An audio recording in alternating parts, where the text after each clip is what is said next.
In its 30 plus years of airtime, there is not a single Power Ranger season that does not have its beloved Blue Ranger. The Blue Ranger is typically either the second in command or the brains of the team, with of course some exceptions, but either way their presence is always clear. That being said, there are a few teams with more than one Ranger with the colour of blue, but never more than one Blue Ranger. Weird.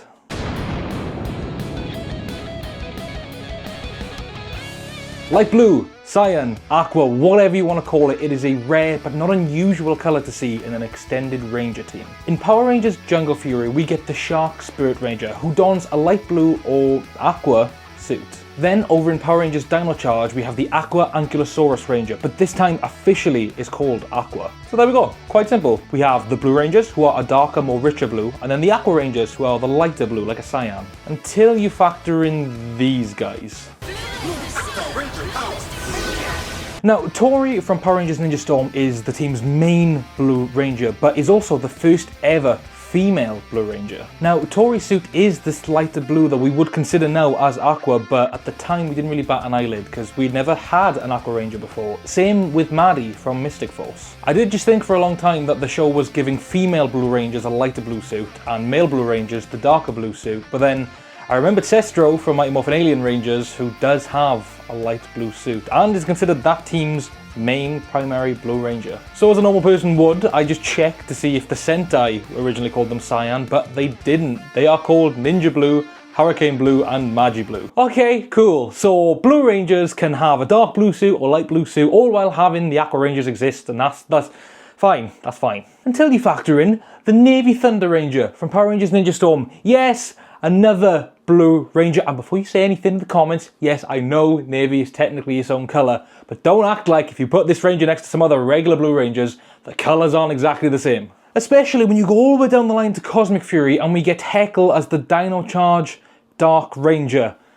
He's blue! He is blue. He's got red sleeves, but he's blue. And seen as dark isn't really a colour, and it's definitely not called the Blue Ranger. I actually went over to the Super Sentai counterpart to see what they called him, and he's called the Talon Ranger. That is not even remotely blue. That is not even remotely correct. And if you do type in Talon Blue, which is a thing, you type in Talon Blue, you've got to put blue in there anyway. So, why? So, what is my main point? Do we all remember the episode of Mighty Morphin Power Rangers where Zordon says, "You already have the energy from your pink coin. Too much pink energy is dangerous." Which was again more recently brought up by Kat in Once and Always.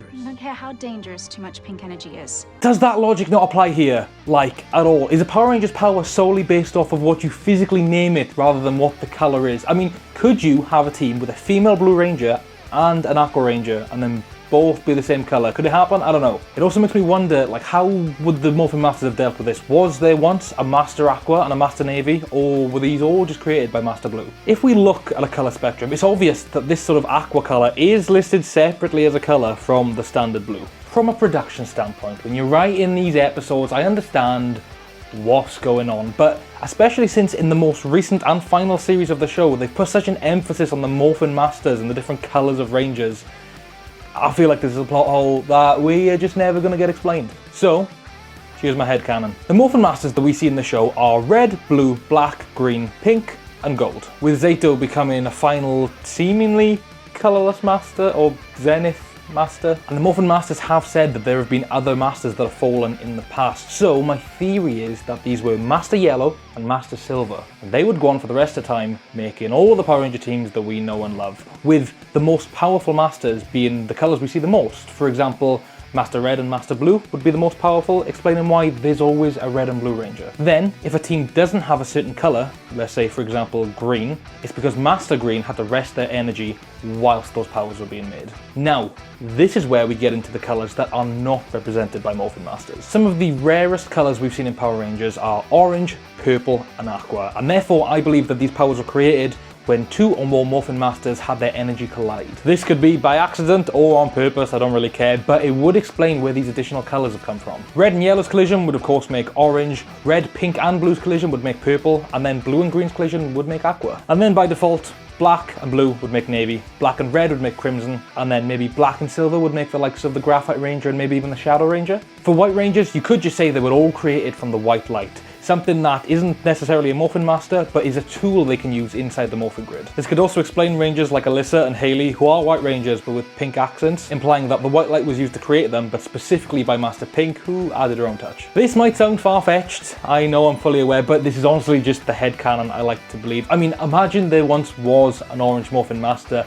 and they literally made one Ranger. Because Boom doesn't count. Boom doesn't count. And the same goes for the blue variants. No way was there a Navy Morphin Master when there's literally one Navy Ranger. As for the naming process, that beats me. I genuinely have no idea why Tori and Maddie would be called blue, but James would be called Aqua. Like, in universe, I don't know. What do you guys think? Is this a good explanation to go between the blues and the aquas? I don't know, am I talking bollocks? Let me know in the comments down below. I post new videos every week, so if you did enjoy this one, consider sticking around and check out some of the back catalogue. Thanks again for watching, and I'll see you soon. Low key, I like the Blue Ranger.